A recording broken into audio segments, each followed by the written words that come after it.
Shalom Bapak Ibu yang sama dikasihi dalam Yesus Kristus.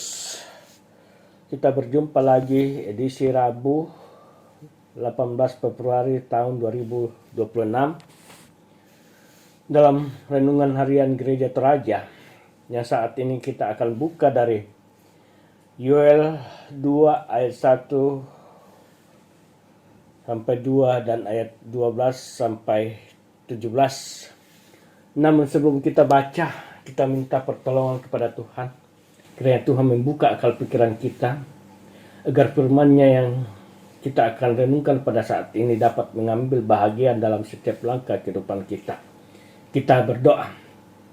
Di pagi hari ini ya Tuhan, kami datang tunduk menghadap hadirat-Mu, seraya mengucap syukur atas segala berkat yang Engkau telah limpahkan kepada kami.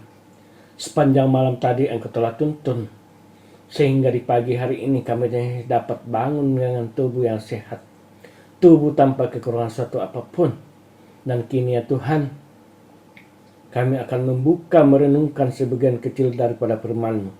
Kiranya firman-Mu yang kami akan buka ini dapat kami pahami, terlebih dapat kami lakukan dalam setiap langkah kehidupan kami. Olehnya itu Tuhan, hadirlah tengah-tengah kami, agar firman-Mu kami dapat baca dengan baik, firman-Mu kami dapat lakukan di dalam setiap langkah kehidupan kami. Dan terima doa permohonan kami yang kami bawa dalam anak-Mu Yesus Kristus, Tuhan dan Juru Selamat kami yang hidup. Amin. Firman Tuhan, Yoel 2 ayat 1 sampai 2 dan ayatnya yang ke-12 sampai 17. Firman Tuhan berbunyi demikian. Tiuplah sangkakala di Sion, dan berteriaklah di gunungku yang kudus. Biarlah gemetar seluruh penduduk negeri, sebab hari Tuhan datang, sebab hari itu sudah dekat. Suatu hari gelap gulita dan kelam kabut, suatu hari berawan dan kelam pekat, seperti fajar di atas gunung-gunung terbentang. Suatu bangsa yang banyak dan kuat, yang berupa itu tidak pernah ada sejak purbakala, dan tidak akan ada lagi sesudah itu, turun-temurun pada masa yang akan datang. Tetapi sekarang juga, demikianlah firman Tuhan, berbaliklah kepada Aku dengan segenap hatimu, dan dengan berpuasa, dengan menangis, dan dengan mengadu. Koyakkanlah hatimu, dan jangan pakaianmu. Berbaliklah kepada Tuhan Allahmu, sebab Ia pengasih dan penyayang, panjang sabar, berlimpah kasih setia, dan Ia menyesal karena hukumnya. Siapa tahu mungkin Ia mau berbalik dan menyesal, dan ditinggalkannya berkat menjadi korban sajian dan korban curahan bagi Tuhan Allahmu. Tiuplah sangkakala di Sion, adakanlah puasa yang kudus, maklumkanlah perkumpulan raya, kumpulkanlah bangsa ini, kuduskanlah jemaat, himpunkanlah orang-orang yang tua, kumpulkanlah anak-anak, bahkan anak-anak yang menyusu. Baiklah pengantin laki-laki keluar dari kamarnya, dan pengantin perempuan dari kamar tidurnya. Baiklah para imam, pelayan-pelayan Tuhan, menangis di antara balai depan dan mezbah, dan berkata, sayangilah ya Tuhan umat-Mu, dan janganlah biarkan milik-Mu sendiri menjadi celah, sehingga bangsa-bangsa menyindir kepada mereka. Mengapa orang berkata di antara bangsa, di mana Allah mereka? Demikianlah firman Tuhan yang kita akan renungkan pada saat ini.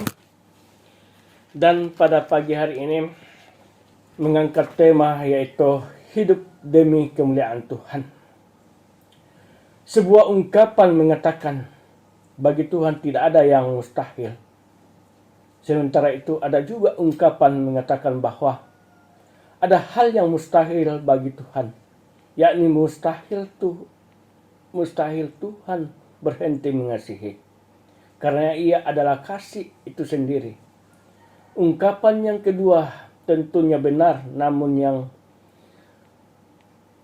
pada sisi lain harus diingat bahwa selain pengasih, Tuhan itu juga selalu adil, yang berarti bahwa setiap dosa harus pasti dihukum. Firman Tuhan hari ini datang dengan begitu keras dan tegas. Walaupun demikian, namun jika dipelajari lebih dalam, maka di balik semua itu terdapat kasih Tuhan yang bercorak panjang sabar. Tuhan sekali-kali tidak ingin ciptaannya binasa.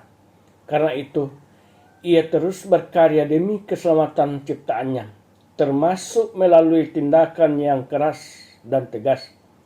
Tidak ada tempat bagi perbuatan jahat dalam kasih Tuhan.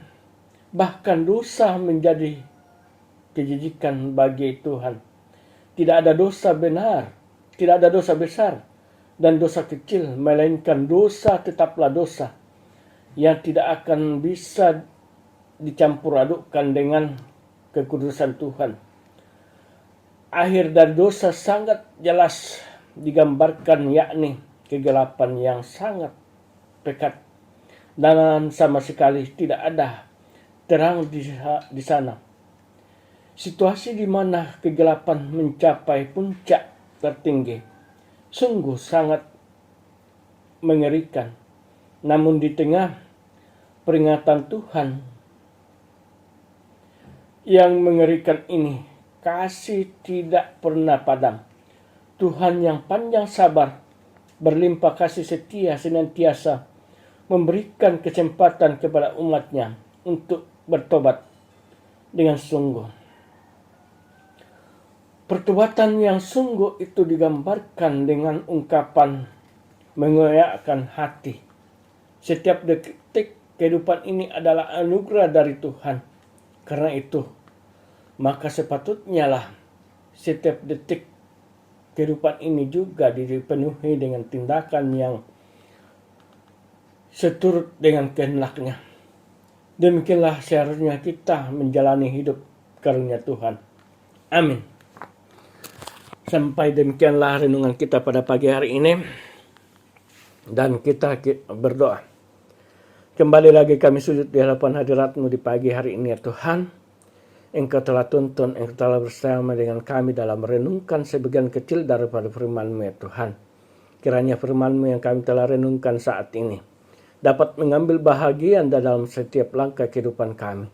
Terlebih dapat kami lakukan dalam setiap menjalani kehidupan ini ya Tuhan. Olehnya itu Tuhan, kuasailah kami dengan Roh Kudus-Mu. Janganlah tinggalkan kami ya Tuhan. Inilah doa permohonan kami yang kami bawa dalam kasih Yesus Kristus, Tuhan dan Juru Selamat kami yang hidup. Amin.